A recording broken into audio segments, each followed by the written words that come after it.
I'm Kiara. I grew up here in Sammamish, if any of you are from here and actually know where that is. It's like the last city of civilization headed on I-90 East. I guess have kind of an interesting story. I grew up in an extremely athletic family.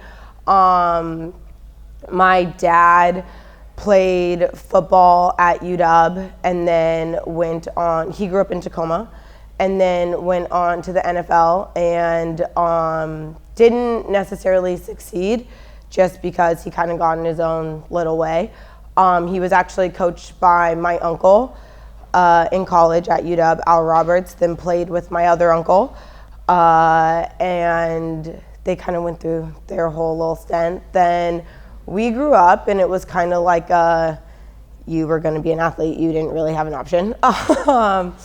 Which is fine because I've actually loved every single thing that I've done, and my dad has been my biggest cheerleader growing up. But with that comes its challenges. So my dad would always say I'm like the most athletic of the two of us, but my brother is like, he's very like driven, and like he will go out there and do all the extras, and like he's like, let's get in the backyard, let's do this, let's run routes and blah blah blah. And it's like, I knew football because of like the way we grew up and just being the annoying older sister that wanted to just beat my brother at everything. So we'd be like out there throwing routes and this and that, but like in reality I'm like the laziest athlete you'll ever meet. Like he's like, let's go do this, and I'm like, I'd rather take a nap. So so we've always been really competitive, but I started playing actually I started as a gymnast, but gymnastics is one of those things that kind of makes it hard, because if you're like a competitive gymnast when you're really little, you do have to make a decision of if you're gonna do gymnastics or not, because gymnastics takes over your life if you do it competitively. So my coach went to my mom and was like, can she do this? And my mom was like, no. So I started playing soccer at like 5. That was kind of my sport growing up. Then I kind of did a little bit of everything. I did soccer, softball, basketball, track. I tried really hard to dive, super random, but my parents wouldn't let me, so I would just kind of go and do my own thing. In high school, or actually, sorry, backtrack. I did competitive club from the injury side. I did competitive club from about 7th grade, 6th grade on. And when I was in 8th grade, I sprained my ankle really bad. And then it wasn't really healing. Like I still felt pain. We didn't really know why. And so then I finally went to the doctor, and I was in a boot for a couple weeks. They took an x-ray and they were just like, you just sprained it. I was in a boot, it wasn't healing. And so then we went back to the doctor, and then the doctor was like, this is really weird. So I got an MRI, and then I basically was told I have an osteochondrial defect. If you don't know what that is, I've heard it's common in horses. But basically my bone is hollow. So there's just like my ankle bone, this one, there's just like nothing in the center of it. And the doctor basically told me that it's great, you've been an athlete your whole life, but it's not gonna last very long. And for me, that really sucked, because I mean, growing up in high school and stuff, it was kind of like known my brother and I were gonna go and get scholarships and do this and do that. And so I didn't know anything else. Like we weren't allowed to get jobs. Like we were athletes. So for a doctor to be like, your athletic career is great, but it's not gonna last, was like earth-shattering to me, because like I didn't know what else to do with myself. So, but at the same time, like when Weber was like, what do you do when someone tells you that? I just kind of said a giant screw you, and was gonna live my life the way I wanted to. Like it hurt, but it was like I could live through it. And then he had told me I could get surgeries to fix it, but it wasn't guaranteed. But since I had always told myself I was going to be a D1 athlete, I was like, I can fight through the pain, and then they'll just pay for the surgeries.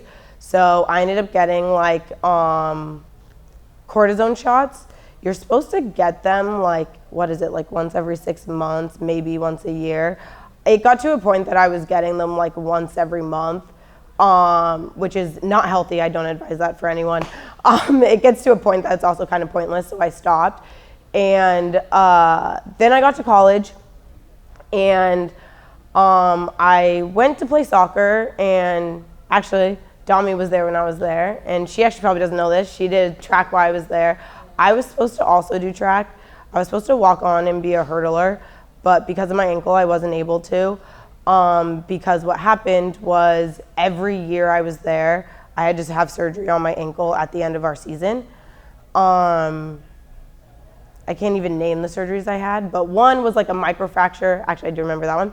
They basically go and they drill a bunch of holes, hoping that it like bleeds out, and then the hole would fill itself with cartilage, essentially, if I have that right. Yeah. And so mine did that. It was bled out, and then like it filled, but it didn't fully fill. So then I was like, well, I'm still gonna compete. So I did, and then every game in practice, they basically had to cast my ankle to like keep it in place. And so, and I had to take this like weird pill before every game that was like ibuprofen on steroids. And so I did that to like get myself through the next season, and then I had another surgery, and then that one didn't fully do anything. And so it was, each one got better, but it wasn't like the cure-all, I guess you could say. And so I then would compete the next season, and then I had to do, Dami and I met in the physical therapy in the training room. And so, because we were both in there like every day. And so it's just a lot of like taking care of your body. Like it's, for me, it was, I'm doing what I love and I'm here for a reason. So this is what I love, this is what I know, so I'm going to make sure I can still do it. So I was doing PT every day. I was doing so much stuff on the side, and then also trying to go through school. It was really hard, and it is very taxing mentally, but like I said, it was what I loved and what I wanted to do. So then I get to the end of it, and my fourth year, after having 3 surgeries, and we're doing like my exit interview, and they're like, well, you could have another surgery. And I was like, I'm good. Like at this point, I'm good. So I end up graduating, and then start playing co-ed soccer.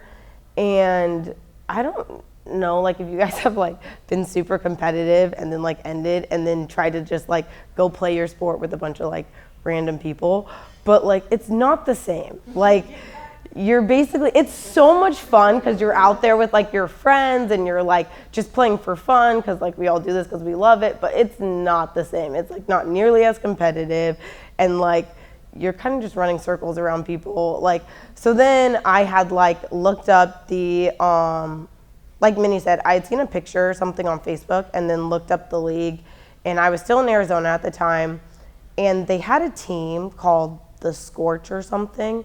But then I ended up moving back home, and I was still looking for something really competitive, and then found myself back looking at the LFL. And actually, Jessica, I met her at work one night, and I was gonna try out like 2 years ago, now probably 3, and chickened out.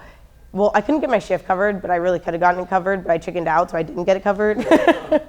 And so then I was really bummed. Then the next year I tried out, and Jess convinced me to actually try out, and it was one of the best decisions I've ever made. Like how Minnie said, like everyone has like what they're gonna say about it, but like a lot of what's said about our league is like way back in the past. But like now, like if you were to look at how hard all these girls work to be where they are, it's like, it's a bunch of athletes doing what we love to do, working extremely hard. Like for example, like I said, my brother's always the type of person who will like work and work and work, and I was the person that was like, let's take a nap or just like watch TV or do whatever. But this year, I would say I'm in probably the best shape I've been in, and I have a trainer that I work with 3 times a week, and it's like I've put so much into like getting ready for this and this season that it's like the first time that for me I've worked really hard to get somewhere and am like seeing it actually pay off. Where before it was just like my athletic ability got me everywhere I've been in the last however old I am, 27 years. And so it's like really nice and it's like really rewarding, and like how Mitch always says, the LFL is a family. Like the more you're in it, the more you're able to see that like actually come to fruition, and it's a lot of fun because even like Dom is on Nashville now. We played each other last night and it was a ton of fun. They won, we lost, it's fine, but it was still a lot of fun. So you learn a lot about yourself in the league and through all of our athletic endeavors, but yeah, I guess that's my story. Oh, you said you were part of you got a ring from high school? Oh yeah, in track, I did soccer, basketball, and track. I wasn't a 12 letter because I didn't do basketball all 4 years, but in soccer I got a ring.